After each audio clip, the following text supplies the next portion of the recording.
You never really know what you're going to get when you fly off on a rescue mission. I was told there would be 2 dogs suffering from mange, something I knew very little about.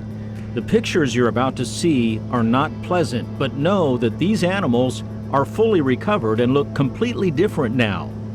On the ground in Porterville, it was quickly apparent that this nasty skin disease can cause great suffering. A pit bull named Wally had a red rash showing through his white coat.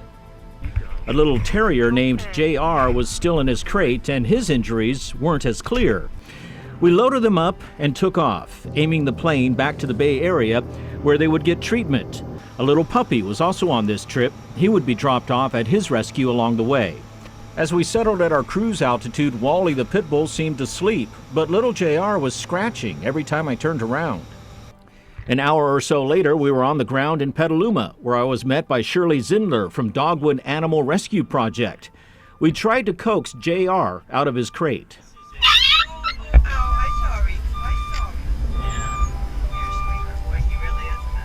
Even his buddy Wally seemed to want to help. It's okay. Everybody's gonna be able to see. Yeah, he's scratching so bloody. Yeah, I know. Yeah, this is probably gonna be the contagious type of mange. We got our first good look at JR's condition. It looked awful. I don't have a lot of experience with this. That's the worst mange I've ever seen. It's not the worst that we've seen. Indeed, poor little JR had scratched himself raw. The 2 dogs came to us with sarcoptic mange. That's the contagious type that other animals can get, and it can actually even cause a rash in people. So we have to be very careful about handling and treating initially. Mites burrow into the skin, leading to incessant itching. The little one, JR, screamed all the way home. I mean, he just screamed in, discomfort, pain, itchiness, scratching frantically till he bled. When we got them home, Heartbreaking, isn't it? I mean, when you have to drive them home like that. It was. My husband was with me, and he's just not even as used to it as I am, even after all these years together. So it was really hard. It was hard to see. It was a pretty rough thing for those guys to go through, and especially the little one, who was the worst of the 2. But he was actually his skin was too raw to even bathe initially. So we just started immediately the treatment to kill the mites. And we also started some anti-itch medication just for his comfort and pain meds. But as I mentioned, it did get much better. After a day or 2, Wally and JR were both able to tolerate baths, but they still had to be isolated from the other dogs at the rescue.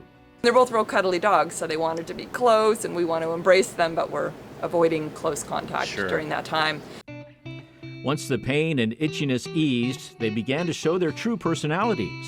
Wally the pit bull was always, he loves everybody and feels, he thinks the world's a beautiful place. It was just pretty itchy for a while. Right. And little JR is a fabulous dog. He just needed a little time to overcome the worst of his skin and mange. How are they doing now? They are doing fabulous.